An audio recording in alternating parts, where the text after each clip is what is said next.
Welcome to the Inclusive Growth Show with Toby Milden. Future-proofing your business by creating a diverse workplace.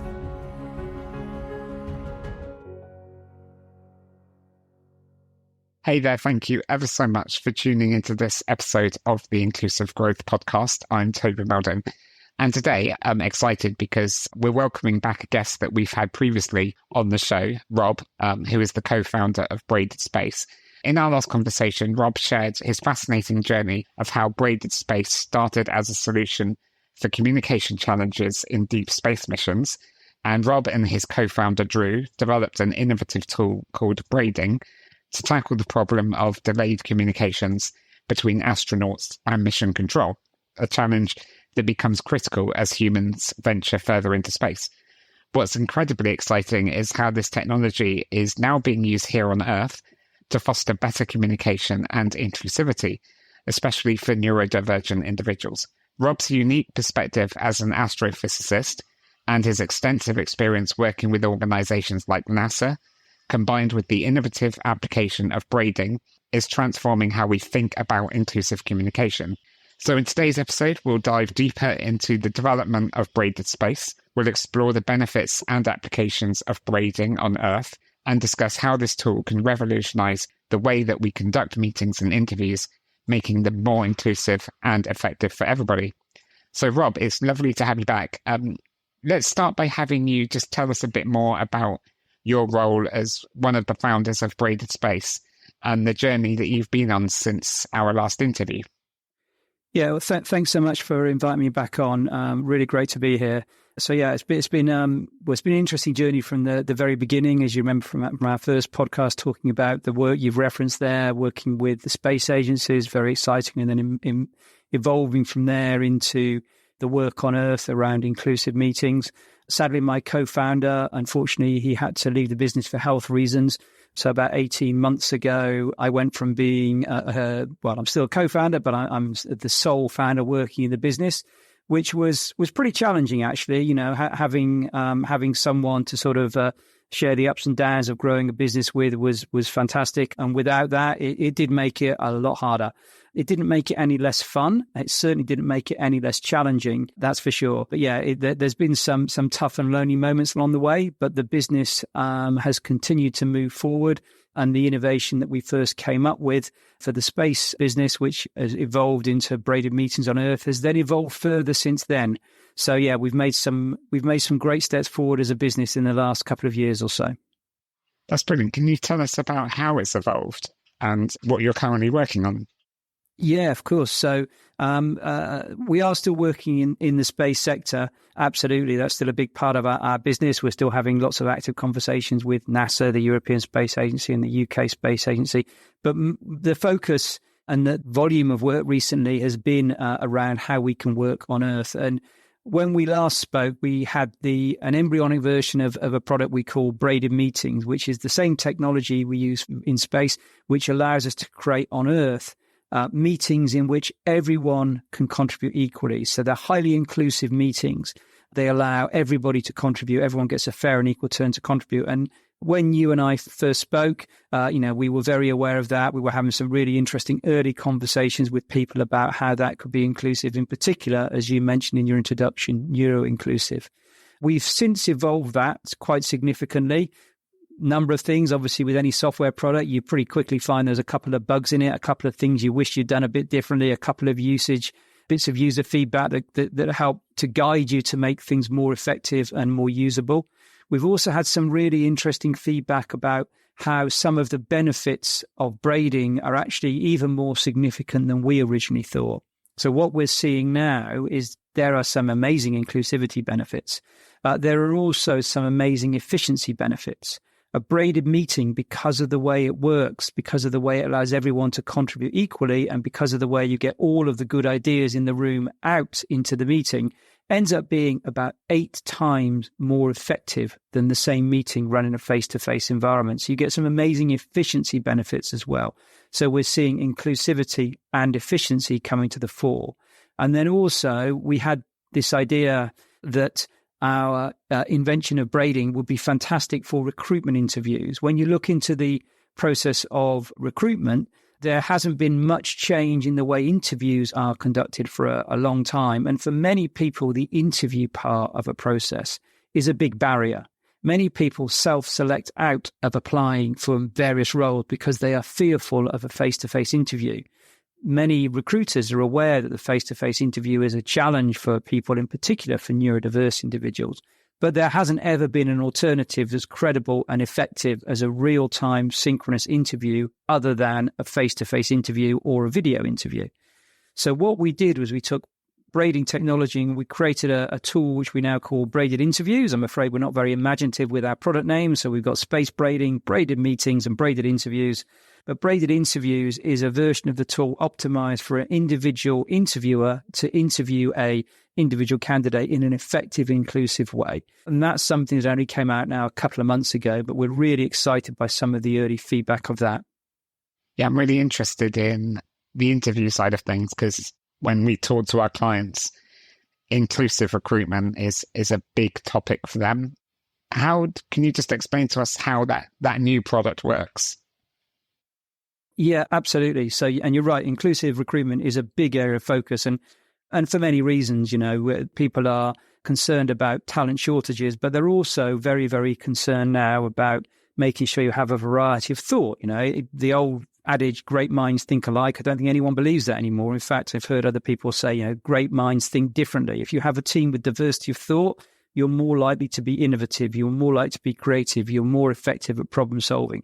There's a lot of data that indicates that. So how do you go out there and recruit those individuals? And people have been looking at making sure, for example, that job adverts are not unintentionally discriminatory in any way, that the language is not ambiguous, etc. That's all great.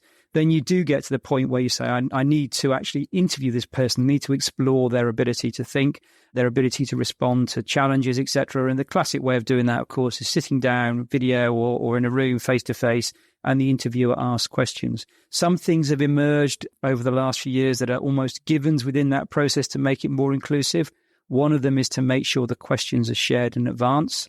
And that's actually quite easy to do. And many people do now do that almost as a matter of course. You probably saw the press coverage of John Lewis recently when they made a big thing about that.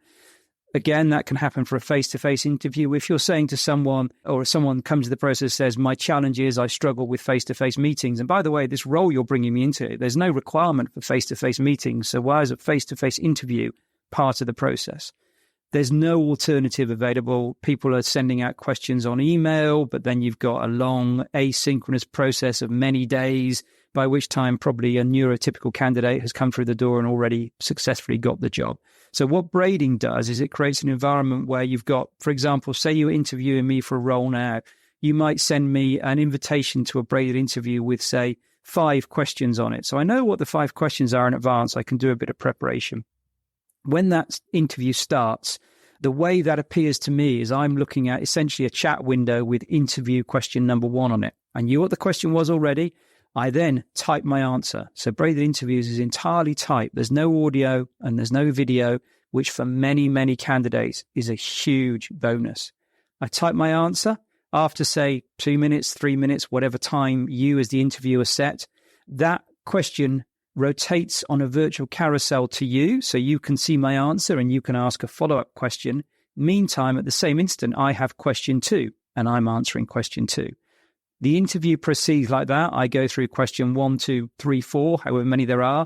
And when I come back to question 1, I've got question 1. I've got given my answer ready. I can now see the follow-up question that you gave me, and I can now answer that. So for me as a candidate, I've got an opportunity to express my creativity, my intellect, whatever might be important, in an environment that to me feels unintimidating because I don't have to sit across the table from someone and feel awkward, embarrassed, or challenged in that sense, but I do get challenges that are appropriate to the role. Super simple, actually, but non-obvious. So actually, we have a couple of videos about this on our website, Braided Space, which show a braided interview in action from both the interviewer and the candidate's point of view. It's extraordinary how efficient, but also how realistic that process can be. So we're creating an interview environment with start time and end time, 2 people in the virtual room together, but without any of the challenges that prevent many candidates from succeeding in traditional interviews. That sounds really good. I mean, you've mentioned how this could benefit neurodivergent people. Are you also seeing benefits for neurotypical folk as well?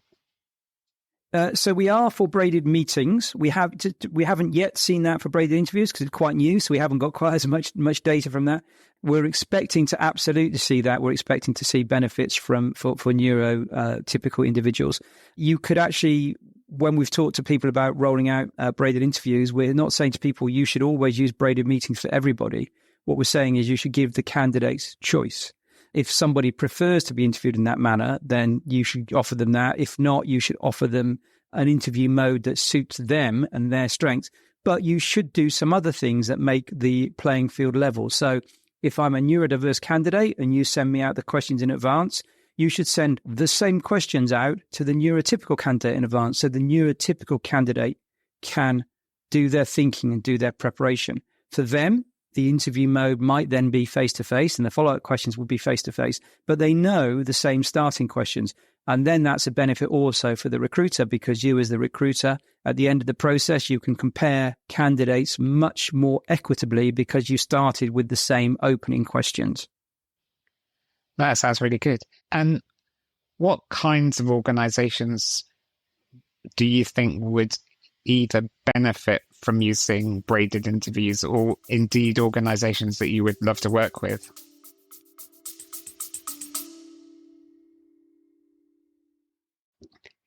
If you're enjoying this episode and looking to boost equity, inclusion, and diversity in your organization, then my team and I are here to help you.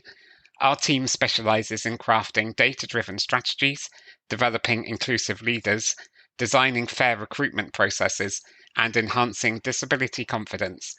With a blend of professional expertise and lived experience, we're ready to support you on your journey. Please reach out to us anytime through our website at milden.co.uk. Now back to the interview. So, a great question. At the moment, we're seeing quite broad interest. There are many organizations out there who are really focused on neuroinclusive recruitment.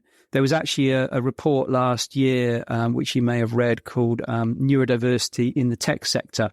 And that report was issued by an alliance of organizations, big tech companies.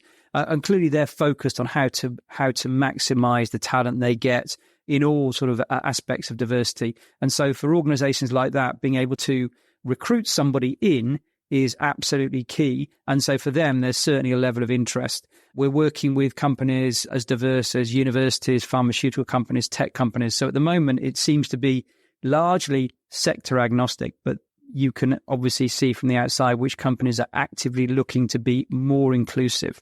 I think the other thing I'd say there as well is what we see, and because braided interviews is so new, this is early days, but if you spend time and effort to make your recruitment process inclusive, that's fantastic. If you add braided interviews on top of that, that's even better. And suddenly you're going to be able to bring people into roles which they're ideally suited for, regardless of which sector you are. But at that point, you put a lot of effort, a lot of investment in getting someone in. You want to retain them, otherwise that money is wasted.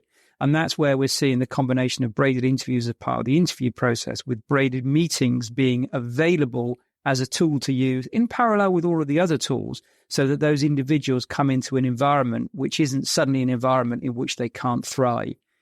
Historically, there was quite a lot of this going on where people would work hard to make their recruitment process inclusive. And as a discrete process, it's relatively easy to make that, or to make changes to it to make it more inclusive. But if you don't then make changes in the company to make the company more inclusive, regardless of what type of inclusivity you're aiming for, you're going to have almost made the problem worse, because you're bringing people in who then will probably struggle and they will leave. So you've let them down and you've let your company down. So it's braided interviews and braided meetings together. I don't know if you've put any thought into this, but do you see artificial intelligence being used in your products, or do you think that it will always be a product that's only used by humans? So, we put quite a lot of thought into that. Obviously, we'd be rather naive if didn't. Just to be clear, at the moment, we don't use artificial intelligence at all in our products. Our products are to enable the communication between two people. One of the things that has been a challenge for neurodiverse individuals on the recruitment side is if they get the questions emailed in advance and then their responses on email, then of course it's very hard to prevent them using artificial intelligence or indeed using the intelligence of a friend who's already in a similar job to help them craft an answer. And because they've then got maybe a couple of days to send their responses back, that can be potentially a negative for that candidate because the recruiter might think, well, more chance of that candidate having used some kind of assistance, intelligence or artificial intelligence. In a braided interview, much less opportunity for them to do that because they haven't got anywhere near as much time. And if you've only got 2 or 3 minutes to type an answer, if you suddenly paste in 3 pages of prose, it's pretty clear that the candidate has not been writing that themselves. And actually, one of the things we'll probably do in future is compare candidate answers against the answers that are generated by AI and give the interviewer an indication of whether or not there's a likelihood that the candidate answered themselves. That's a future. We haven't got that yet, but we've begun to spec out how to do that. So it'll be part of it, but it's not there at the moment. At the moment, as I said, we don't use AI. We support people to talk to each other communicate with each other in an effective way. That's brilliant. And what other developments have you got in the pipeline? Is anything else from working in deep space inspired you to do some projects here on Earth? So there are some things we're working on in deep space that are very much sort of cutting edge that I can't really share now, but also it's not really the subject of this conversation, so it would be a little bit left field. Those at the moment are so cutting edge they haven't yet spawned any terrestrial equivalents. But I think what we are more excited about on Earth is the way that the products are being used together, as I mentioned just now, but also the way that people are starting to explore really exciting new use cases for braided meetings. Of course, we developed our own thinking about what the use cases are. As soon as you put that out there in the wild, people start using it in ways that you never thought. So there's one organization that used it, they're a big recruitment company, and they were trying to get feedback from staff following a staff survey. And the challenge there was the staff were really nervous about kind of giving more detail in a face-to-face environment, yet putting a braided meeting in the way, they felt more confident, more able to share. So that was one use case that really surprised me. Another one is we're seeing people using braided meetings a lot for one-to-ones. I never expected that, obviously. I just never expected that. Some organizations started to do that, and it was a more effective way of having part of a one-to-one. You'd certainly probably have a conversation on Zoom or Teams or whatever you choose. So you have this sort of hybrid meeting where you start there and you can talk about the football or whatever might be happening, and then you go into the detail of your meeting, which if it's a one-to-one can be a very short, sharp, focused conversation, and then you come back onto the video platform to close everything off. So that one-to-one and also actually that hybrid model seems to work quite well. And in fact, that's something we've now adopted internally within Braided. So we're still very small, but some of the meetings we have internally as one-to-ones are now run as braided meetings. And even though we kind of invented it, we didn't really think of that one ourselves until other people externally showed us how to do it. That's really interesting what you're saying about getting feedback from employees. So employees feeling perhaps a bit more confident in sharing their thoughts and feelings in a braided meeting. Can you just tell us a bit more about why you think that might happen? Like why employees might feel a bit more confident to disclose more in a kind of braided meeting using your software rather than a more traditional meeting? I think, and this is we haven't done scientific academic research on this. This is just some talking to the people in the company and talking to others who've been in similar situations. Some of the benefits that make braiding inclusive in the first place are what enables this. So because braiding is entirely written, there's no audio and there's no video, then first of all, people don't feel the sort of the intensity of the stare from across the table of someone who may or may not disagree with you. Or the anticipation of, well, that person's the most senior, I better think what the answer is that they want me to answer. All of that is removed within braiding. So people have this environment which is less challenging to them, so they're better able to state their answers. There's a little bit of an obligation. The way braiding works, each person has their chance on each braid. If you don't type anything, that's fine. You can leave it blank. But of course, everyone can see that you left it blank. in a meeting, it's quite easy for people to kind of keep quiet, wait for the meeting to finish, and there'll normally be someone who talks a lot, and you let that person do the talking, and you can kind of hide your way out of the meeting. In a braided meeting, you kind of can't do that. So there's a little bit of an obligation as well as an opportunity to contribute. There's a bit of an obligation to contribute as well. But when you have that obligation, you've got the time and the space to think. So instead of someone suddenly sort of turning around and saying, "What do you think, Rob?" "Oh, I don't know." It's like, okay, I've got a bit of time and space. Actually, I do really want to say X, Y, and Z. So all of the benefits that support inclusivity apply in some very strange environments. And that particular one, I think, is where that really applied. Probably also the efficiency benefits, the fact that everyone had the chance to contribute, whereas normally you have to wait sequentially for each person to contribute in turn. That sounds really good. And I think we mentioned this in the last interview that we did together. This could work really well with the thinking environment that was created by Nancy Klein. I don't know if you've come across her work, but she's created a framework for running inclusive meetings. There's lots of different techniques, but one of the techniques that she uses is called rounds, where if you imagine loads of people are sat around a table, you start with one individual who will speak, nobody else speaks. Then they move to the person next to them, and you go around the table like that.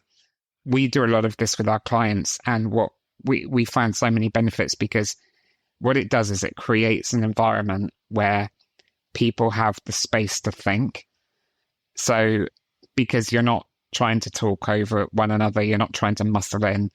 Quite often when somebody in a meeting is speaking, you're not really listening. You're trying to formulate the reply in your own head. And then obviously in meetings, you often find that there's a few people that dominate the majority of the airwaves. So I just think that braided meetings, a really good sort of technological solution to what Nancy Klein is talking about in her methodology. Absolutely. We are very aware of that. Actually, we've worked probably a year or so ago now, and maybe even longer, with a consultant who actually works heavily in that, a fantastic lady called Mitzi Wyman, who works in that environment.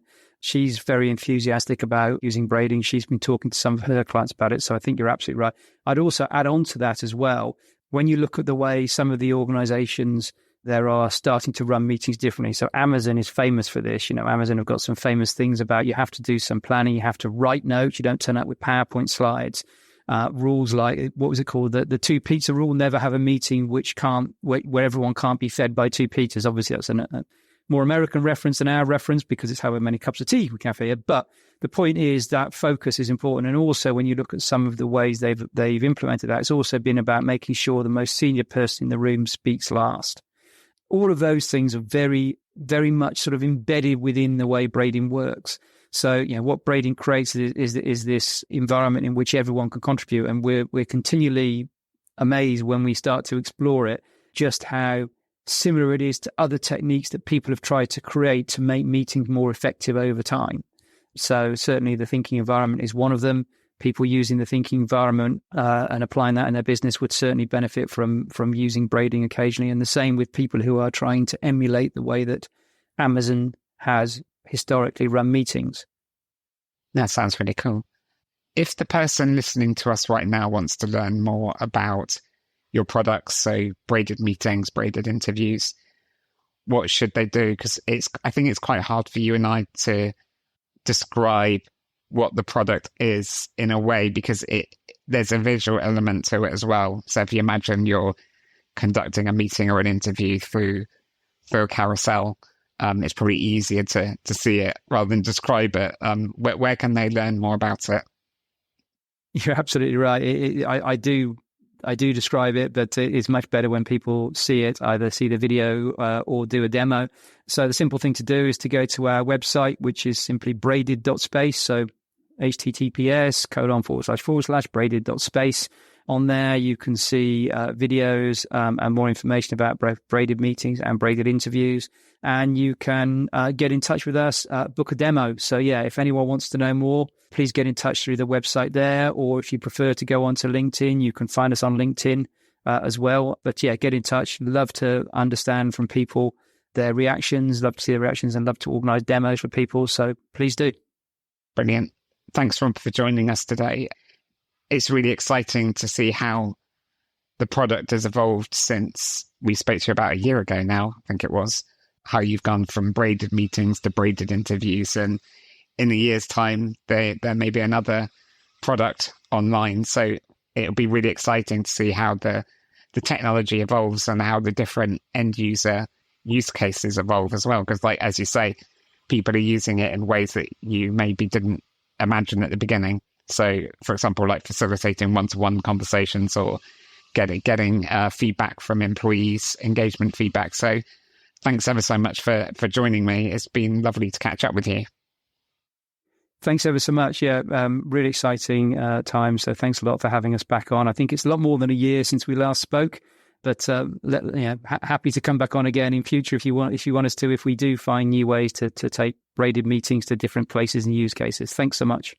You're very welcome. And thank you for tuning into this episode of the podcast with myself and Rob today. If you do want to look into braided meetings or braided interviews further, please do go along to Rob's website where you can see a demo of the product in action and obviously connect with him on LinkedIn as well. Until next time, I look forward to seeing you on the next episode, which will be coming up very soon. Cheers. Take care. Bye-bye. Thank you for listening to the Inclusive Growth Show. For further information and resources from Toby and his team, head on over to our website at milden.co.uk.